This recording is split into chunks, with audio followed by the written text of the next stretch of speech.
108 पार्श्वनाथ प्रभु का इतिहास भाग 1। खुद पद्मावती देवी ने बताया हुआ अंतरिक्ष जी पार्श्वनाथ प्रभु का इतिहास आप जानते हैं। विक्रम संवत 1706 पाटन में चातुर्मास कर रहे पूज्य भाव विजय जी महाराज की दोनों आंखों की रोशनी चली गई। हर उपचार निष्फल रहा। तब गुरुदेव ने उन्हें उपाय बताया, देवी पद्मावती की साधना। महात्मा ने साधना कर देवी को प्रसन्न किया। पद्मावती माता प्रकट हुए और बोले, आपकी आंखों की रोशनी जाने का कारण आपके कर्म बंध है।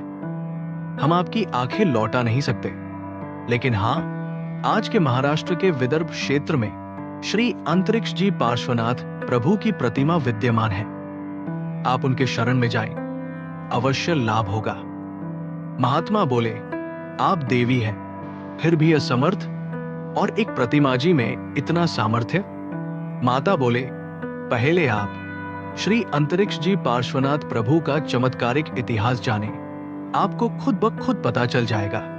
करीब 12 लाख वर्ष पूर्व लंका नरेश रावण के बहनोई राजा खर और उनके भाई दूषण, जो विद्याधर थे, वे राज्य के काम से प्रवास कर रहे थे। खर राजा को परमात्मा की पूजा करके ही अन्न ग्रहण करने का नियम था। दोपहर के समय जब वे पूजा करने हेतु तैयार हुए, तब पता चला कि सेवक प्रभु की प्रतिमा ही लाना भूल गए। यही एक भूल और हमें प्राप्त हुए अंतरिक्ष जी पार्श्वनाथ प्रभु। नियम का उल्लंघन ना हो, इसीलिए उन्होंने मिट्टी, गोबर और बालू की मदद से प्रभु की प्रतिमा बनवाई। विद्याओं से प्रतिमा को प्रभाव संपन्न बनाया और बाद में प्रभु की पूजा की।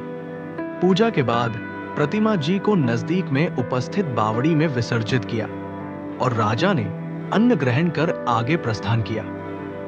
बावड़ी में उपस्थित देव ने ये प्रतिमा जी को बावड़ी में ही स्थापित कर अपनी शक्ति से और भी प्रभाव संपन्न बनाया और नागराज धर्मेंद्र के आदेश से प्रतिमा जी की कई सालों तक नित्य पूजा जारी रखी।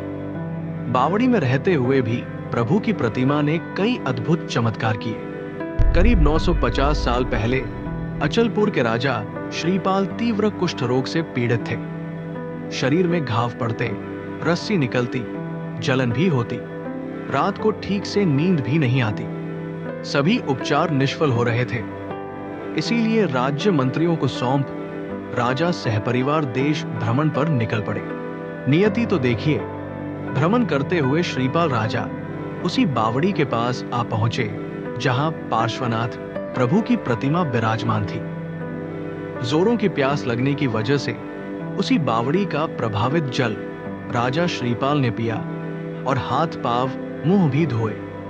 जब रानी ने दूसरे दिन सुबह देखा कि सालों से रात को नींद न लेने वाले राजा आज गहरी नींद सो रहे हैं और राजा के हाथ पांव और मुंह पर कुष्ठ रोग का नामो निशान भी नहीं है, रानी के पूछने पर राजा ने उस बावड़ी के जल का चमत्कार बताया और रानी के कहने पर राजा ने उसी जल से स्नान किया और थोड़े ही समय में कुष्ठ रोग संपूर्ण नष्ट हो गया। यानी कुष्ठ रोग प्रभु के नजदीक तो ले आया, लेकिन प्रभु प्राप्त कैसे हुए? To be continued.